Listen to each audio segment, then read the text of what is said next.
আইন শৃঙ্খলা পরিস্থিতি দৃশ্যমান পরিবর্তন না দেখাতে পারলে স্বরাষ্ট্র উপদেষ্টা, আইন উপদেষ্টা এবং পররাষ্ট্র উপদেষ্টাকে পদত্যাগ করতে হবে। আমরা 3 দফা দাবি নিয়ে আজকে স্বরাষ্ট্র মন্ত্রণালয় ঘেরাও করেছি। ইতিমধ্যে আমাদের একটি মিটিং হয়েছে। আমরা আমাদের দাবিগুলো আপনাদের সামনে উত্থাপন করছি। আমাদের 1 নম্বর দাবি, আমাদের ভাই উসমান হাদির উপর গুলিবর্ষণের সঙ্গে জড়িত প্রত্যক্ষ হামলাকারী, পরিকল্পনাকারী ও সহায়তাকারী সকল সন্ত্রাসীদেরকে গ্রেপ্তার করতে হবে। গোয়েন্দা সংস্থা সহ রাষ্ট্রের সকল সংশ্লিষ্ট অর্গানকে দ্রুত জবাবদিহির আওতায় নিয়ে আসতে হবে এবং যাদের গাফলতি প্রমাণিত হবে তাদের বিচারের মুখোমুখি করতে হবে। একই সঙ্গে যারা এই হামলাকে সমর্থন জুগিয়েছে, হাদি ভাই এবং জুলাই বিপ্লবীদের হত্যাযোগ্য করে তুলেছে, সেই কালচারাল ফেসিস্টদেরকে সামাজিকভাবে বয়কট করতে হবে। এইসব ব্যবস্থা অনতিবিলম্বে দৃশ্যমান করতে হবে। 2 নম্বর দাবি, আগামী 48 ঘন্টার মধ্যে নিষিদ্ধ লীগের বিরুদ্ধে এলাকাভিত্তিক চিরুনি অভিযান শুরু করতে হবে। নিষিদ্ধ ঘোষিত সংগঠনের বিভিন্ন স্তরের সকল সন্ত্রাসীদেরকে গ্রেপ্তার করতে হবে এবং সব ধরনের অবৈধ অস্ত্র উদ্ধার করতে হবে। এই বিষয়ে সরকারের অবহেলা আমরা সহ্য করব না। 3 নম্বর দাবি, ভারতীয় আধিপত্যবাদের বিরুদ্ধে প্রথম ও অপরিহার্য পদক্ষেপ হিসেবে খুনি হাসিনাকে দেশে ফিরিয়ে এনে তার বিরুদ্ধে মানবতা বিরোধী অপরাধে প্রদত্ত রায় কার্যকর করতে হবে। গণহত্যাকারী সন্ত্রাসীদের আশ্রয় দেওয়ার প্রতিবাদে ভারতের সঙ্গে কূটনৈতিক সম্পর্ক পুনর্বিবেচনা করতে হবে। অভিযুক্তদের ফেরত না দেওয়ার পূর্ব পর্যন্ত কূটনৈতিক সম্পর্ক স্বাভাবিক করা যাবে না। এই দাবি অনতিবিলম্বে না মানা হলে এবং আইন শৃঙ্খলা পরিস্থিতি দৃশ্যমান পরিবর্তন না দেখাতে পারলে স্বরাষ্ট্র উপদেষ্টা, আইন উপদেষ্টা এবং পররাষ্ট্র উপদেষ্টাকে পদত্যাগ করতে হবে। এই 3 দফা দাবি আমরা জানিয়েছি এবং একই সাথে আমরা গতকাল থেকে বাংলাদেশের সকল ছাত্র সংগঠন, সিভিল সোসাইটি, সাংবাদিক এবং জুলাইয়ে যে সমস্ত সংগঠনগুলো তৈরি হয়েছে, জুলাইয়ের যারা আমাদের সহযোদ্ধা ছিল, আমরা সবার সাথে গতকাল থেকে যোগাযোগ করছি, মিটিং করছি। ছাত্রদল, ছাত্র শিবির, ইন্ডিপেন্ডেন্ট অ্যাক্টিভিস্ট এবং বামপন্থী সংগঠন, ইসলামিক সংগঠন এবং সব ধরনের নাগরিক, ছাত্র এবং নাগরিকদের সাথে আমরা যোগাযোগ করেছি।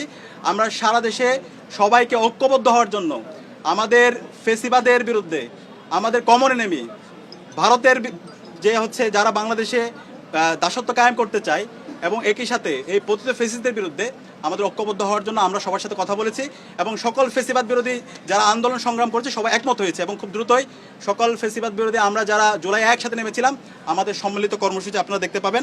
এবং একই সাথে আমরা সারা দেশের মুক্তিকামী ছাত্র জনতাকে আহ্বান করছি, আমাদের প্রত্যেকটা পাড়ায় পাড়ায়, প্রত্যেকটা ওয়ার্ডে ওয়ার্ডে আমরা যেন দেশের আমাদের নাগরিকদের নিরাপত্তা নিশ্চিত করার জন্য আইন শৃঙ্খলা রক্ষায় আমরা যেন গণকমিটি গঠন করি, যে গণকমিটির মাধ্যমে যারা ফেসিবাদের দূষর আছে, খুনি হাসিনা এবং তার দূষর, নিষিদ্ধ ছাত্রলীগ, যুবলীগ, সন্ত্রাসীদেরকে আইডেন্টিফাই করে তাদেরকে যেন থানায় দেওয়া হয় এবং তাদের বিরুদ্ধে যেন ব্যবস্থা নেওয়া হয়। এবং সেই জায়গায় স্বরাষ্ট্র মন্ত্রণালয় নিশ্চিত করেছেন আমাদের যে গণকমিটি গঠিত হবে তাদেরকে সার্বিকভাবে আইন শৃঙ্খলা রক্ষাকারী বাহিনী তাদেরকে সহযোগিতা করবে।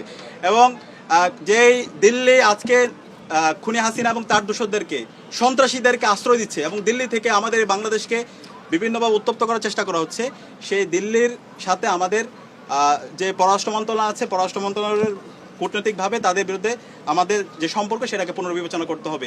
এবং আজকে আমাদের আরেকটি বিষয় আমরা নিন্দা জানাচ্ছি, প্রধান নির্বাচন কমিশনার সে আজকে একটা মন্তব্য করেছে, যে মন্তব্যে সে বলেছে উসমান হাদির উপর যেই হামলা হয়েছে সেটা একটা বিচ্ছিন্ন ঘটনা।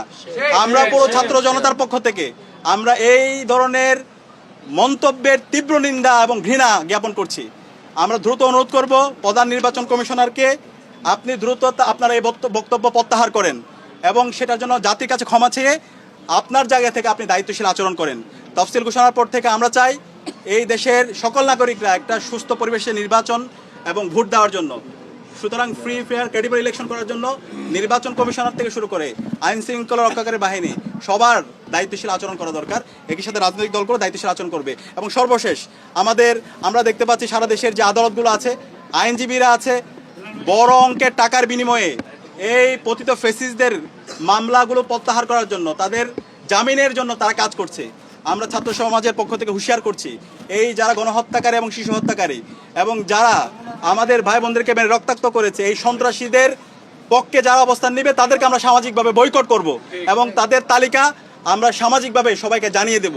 এই জায়গায় এই অপরাধীদের বিচারের প্রশ্নে, খুনি হাসিনার বিচারের প্রশ্নে, নিষিদ্ধ ঘোষিত ছাত্রলীগ, যুবলীগ, আওয়ামী লীগের বিচারের প্রশ্নে এবং এই দিল্লির দাসত্বের বিরুদ্ধে আমাদের একটা জাতীয় ঐক্যমত দরকার। আমরা আশা রাখছি বাংলাদেশপন্থী যারা আছে, দীর্ঘ ফেসিবাদ বিরুদ্ধে যারা আন্দোলন করেছে, আমরা সবাই ঐক্যবদ্ধভাবে আমাদের এই ফেসিবাদের পতিত ফেসিস্টদের বিরুদ্ধে এবং খুনি হাসিনার বিচারের প্রশ্নে আমরা ঐক্যবদ্ধভাবে আমরা আমাদের আন্দোলন সংগ্রাম জারি রাখবো। এবং যে 3 দফা দিয়েছি, এই 3 দফা যদি দ্রুত সময়ের মধ্যে আমরা যদি এটা কার্যকর ব্যবস্থা দেখতে না পারি, তাহলে আমরা সারা দেশের মুক্তিকামী ছাত্র জনতাকে সাথে নিয়ে আমরা জুলাইয়ে যেভাবে রাজপথে নেমেছিলাম তার চাইতে আরও শক্তিশালীভাবে আমরা রাজপথে নেমে আমরা গণ আন্দোলন গড়ে তুলব। এবং আমাদের পুরো জুলাই যে আজকে বিপ্লব, সেটাকে আজকে বিভিন্নভাবে ব্যাহত করার চেষ্টা করছে, এটাকে একটা পূর্ণাঙ্গ বিপ্লব দেওয়ার জন্য আমরা আমাদের লড়াই সংগ্রাম জারি রাখবো।